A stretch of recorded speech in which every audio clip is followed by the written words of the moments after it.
वरुण गांधी ने उठाया ऐसा कदम, पूरा हिंदुस्तान आया एक फैसले के साथ। सैनिकों के सम्मान में वरुण गांधी मैदान में। देश के पहले नेता ने छोड़ी पेंशन। विधायक सांसद को नहीं मिलेगी पेंशन, वरुण की चिट्ठी से हिल जाएगा देश।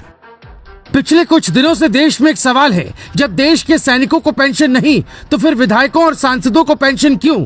ये बात फेसबुक ट्विटर पर सबने लिखी, लेकिन जब बात आई खुद पर अमल करने की तो सब पीछे हट गए। यहाँ तक कि सेना अध्यक्ष रह चुके वीके सिंह भी ये कदम नहीं उठा पाए।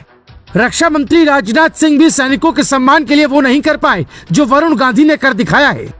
जब कोई नेता देश हित में कदम उठाता है तो उसकी तारीफ करनी चाहिए।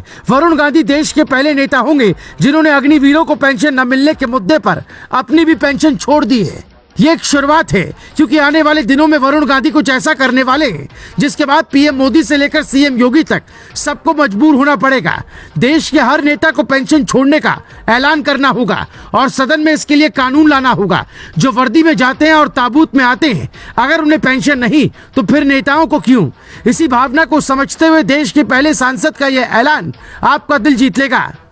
अल्पावधि की सेवा करने वाले अग्निवीर पेंशन के हकदार नहीं है तो जनप्रतिनिधियों को ये सहूलियत क्यों? राष्ट्र रक्षकों को पेंशन का अधिकार नहीं है तो मैं भी खुद की पेंशन छोड़ने को तैयार हूँ। क्या हम विधायक सांसद अपनी पेंशन छोड़ ये नहीं सुनिश्चित कर सकते कि अग्निवीरों को पेंशन मिले?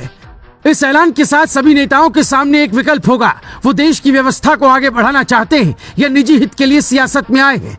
वरुण गांधी मॉनसून सत्र के दौरान ये मुद्दा सदन में उठाने वाले हैं। पीएम मोदी, लोकसभा अध्यक्ष ओम बिरला, भावी राष्ट्रपति द्रौपदी मुर्मू और रक्षा मंत्री राजनाथ सिंह से संसद में कानून बनाने और पेंशन छोड़ने की गुजारिश करने वाले हैं।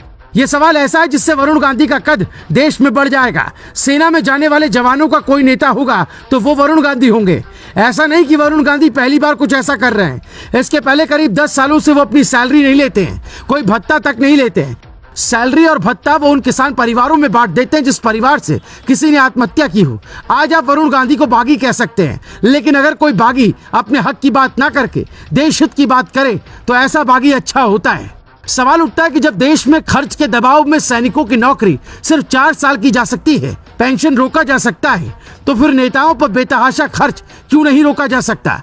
2018 आरटीआई के मुताबिक एक सांसद पर एक साल में 72 लाख रुपए खर्च होता है, यानी 6 लाख रुपए महीना। 2014 से 2018 तक करीब 15.54 अरब रुपए खर्च किए जा चुके हैं।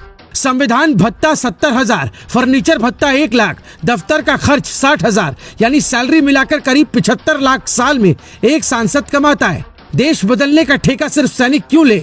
नेताओं को भी लेना चाहिए और वरुण गांधी की तरह आगे आकर पेंशन सैलरी छोड़नी चाहिए। अब सवाल उठता है, क्या पीएम मोदी कुछ ऐसे कदम उठा सकते हैं जिससे देश में किसी नेता को पेंशन न मिले? ऐसा इसलिए किया जाना चाहिए क्योंकि एक ही सीट पर कई उम्मीदवार होते हैं और देश पर बोझ बढ़ता है। पीएम मोदी ने सत्ता में आने के बाद लाल बत्ती पर प्रहार किया, जिसका संदेश समाज में अच्छा गया। वरुण गांधी पेंशन खत्म करने के लिए जो चिट्ठी पीएम को लिखने वाले हैं, उस पर फैसला सकारात्मक रहता है तो देश के बदलाव में हमारे नेताओं का एक सीधा योगदान होगा।